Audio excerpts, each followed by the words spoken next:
আমাদের প্রধান অতিথি, আমাদের দুর্দিনে যাকে আমরা সবসময় পাশে পেয়েছি, আমরা যার নেতৃত্বে এগিয়ে এসেছি, সাবেক ছাত্র নেতা ও ছাগলনাইয়া উপজেলা স্বেচ্ছাসেবক দলের সংগ্রামী সদস্য সচিব দেলোয়ার হোসেন নাজিম ভাই। আউযুবিল্লাহি মিনাশ শাইতানির রাজিম, বিসমিল্লাহির রহমানির রহিম। আসলে আমি আমার বক্তব্যের প্রারম্ভে আমি আপনাদের সকলকে ধন্যবাদ দিয়ে শুরু করতে চাই। এই কারণে যে আমার ছাগলনাইয়া উপজেলা স্বেচ্ছাসেবক দলের পক্ষ থেকে আপনাদের প্রতি ধন্যবাদ জানিয়ে আমার বক্তব্য শুরু করছি। বিএনপি আগামী রাষ্ট্র ক্ষমতায় আসলে বিএনপি কিভাবে রাষ্ট্র পরিচালনা করবে সেই নিরিখে ইতিমধ্যে আমাদের ইউনিয়ন নেতৃবৃন্দ, ওয়ার্ড নেতৃবৃন্দ এবং থানা নেতৃবৃন্দরা বক্তব্য রেখেছেন। আমি আমার ছাগলনাইয়া উপজেলা স্বেচ্ছাসেবক দলের পক্ষ থেকে আপনাদেরকে সালাম জানিয়ে আমার বক্তব্য শুরু করলাম। আপনারা আমাকে 5 মিনিট সময় দিবেন। আপনারা কি আমাকে 5 মিনিট সময় দিবেন? মাগরিবের আগে আমরা শেষ করে দিব। এমনকি মজদুর ভাইয়ের পরিবারবর্গ আপনাদের মাঝে দেখা করার জন্য ওনারা কিন্তু আরেকটা প্রোগ্রাম রেখে এখানে চলে আসতেছে।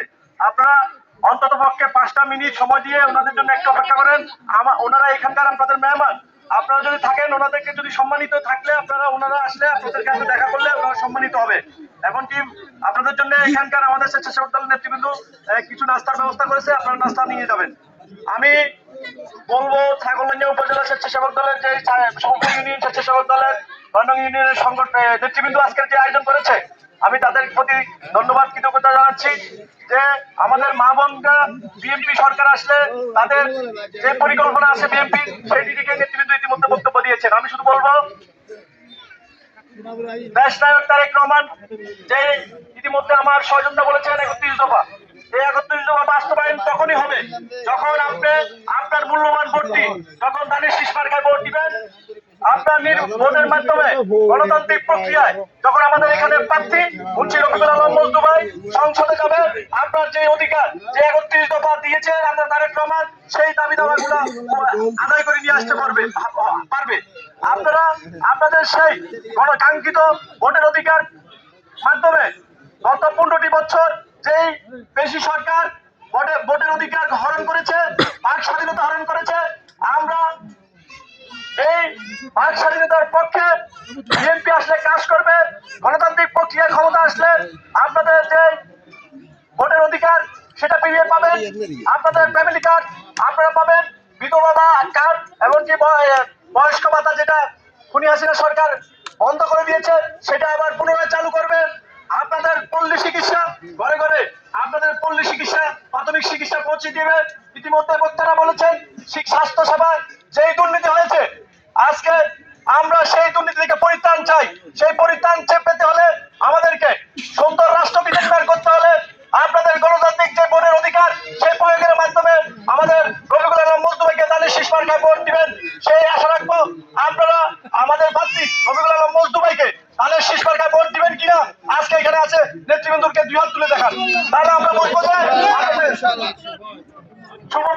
3 নম্বর ওয়ার্ডবাসী মামুনকে আমার অন্তরস্থল থেকে ধন্যবাদ জানাচ্ছি যে আপনারা আপনাদের মূল্যবান ভোট রফিকুল আলম মজনু ভাইকে ধানের শীষ মার্কায় দিবেন। রফিকুল আলম মজনু এখানে 2018 সালে নির্বাচন করেছে। রফিকুল আলম মজনু এখানে করোনাকালীন আপনাদের সাথে ছিল। রফিকুল আলম মজনু 2024-এর বন্যায় এই এলাকার মানুষের পাশে ছিল, ঘরে ঘরে গিয়েছে। তার অক্লান্ত 15-16 দিন সে নিজে থেকে এই এলাকার মানুষের সুখে ছিল, আপনাদের মাঝে ত্রাণ পৌঁছে দিয়েছে। আমি চাই এই মানবিকতা থেকে আপনারা আপনাদের গণতান্ত্রিক যে ভোটটা, আপনাদের যে বাক স্বাধীনতা ধানের শীষ মার্কায় ভোট দিবেন। ইতিমধ্যে একটি কুচক্রী মহল তারা জান্নাত কি দিয়ে পায়, জান্নাতে কি বলা বলতে আগে লাগবে, আমার নামাজ পড়তে হবে, রোজা রাখতে হবে, এগুলো হলে একটু জান্নাতে যাবে, তাই না? একটা কুচক্রী মহল বলে যে তারা নাকি ভোট দিলে জান্নাতে যাবে। আচ্ছা মা বোনেরা, আপনারা বলেন তো জান্নাতে কি নামাজ কর্ম ছাড়া কেউ যেতে পারবে? ভোট দিয়ে যেতে পারবে? আপনারা সজাগ থাকবেন। ওই কুচক্রী মহল যদি আপনাদের কাছে আছে, পানিতে পারিয়ে আপনাদের ভোট কেনার জন্য আসবে, একদিনের জন্য ভোট কেনার জন্য আসবে। আপনাকে যদি 500 টাকা 1000 টাকা দেয়, আপনার মূল্যবান যে ভোটটি, যে ভোটের অধিকার হরণ করেছে খুনি হাসিনা, 15-16টি বছর আপনার ভোট দিতে পেরেছেন? পারেন নাই। আপনার সেই ইমানি দায়িত্ব, আপনার ভোট আপনি দিবেন, যাকে খুশি তাকে দিবেন। কিন্তু আমি বলবো এটাই যে আমাদের প্রার্থী যখন এই এলাকার এখানকার উনি আপনাদের 18 সালে ছিল করোনাকালীন, উনি 24-এর ভোটে আপনাদের পাশে ছিল, আপনারা ওনাকে একটা ভোট দিবেন, আপনাদের মূল্যবান ভোটটি। ওই ধর্ম বিক্রি যে হুঁশিয়ারি খায় তারা আসলে প্রকৃত ইসলামী দল হতে পারে না। তারা হচ্ছে নূর ইসলাম, তারা মওদুদি ইসলাম, তারা মদিনার ইসলাম বিশ্বাস করে না। আমরা মদিনার ইসলামে বিশ্বাসী কিনা সেটা বলেন। আমরা এখানে আছি হুজুর পাক সাল্লাল্লাহু আলাইহি ওয়াসাল্লাম আমাদেরকে যে শিক্ষা দিয়েছে সেই শিক্ষায় আমরা শিক্ষিত। আমরা চাই মওদুদি ইসলাম আমরা গ্রহণ করব না। এখানে জামাত যে অপপ্রচার চালাচ্ছে, বিএনপির নামে যে অপপ্রচার চালাচ্ছে, ভোটের দিন আপনারা সজাগ থাকবেন।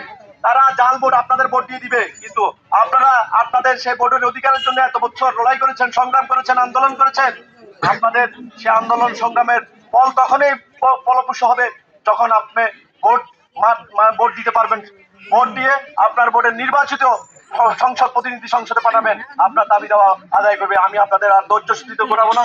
আমাদের প্রার্থীর পরিবারবর্গ চলে আসতেছে, ওনাদের আগমনের জন্য আপনারা 5টা মিনিট আরো, আমরা যদি মাগরিবের আজান দিয়ে বসবেন কিনা আপনারা বলেন, ওনাদের জন্য অপেক্ষা করবেন আপনারা।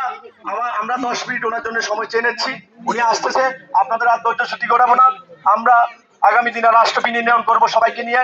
এই 3 নম্বর ওয়ার্ডবাসী এখানে যারা নেতৃবৃন্দ আছে তারা আপনাদেরকে বলেছে তারা সুখে দুঃখে থাকবে। আমরা উপজেলা স্বেচ্ছাসেবক দলের নেতৃবৃন্দ আছি।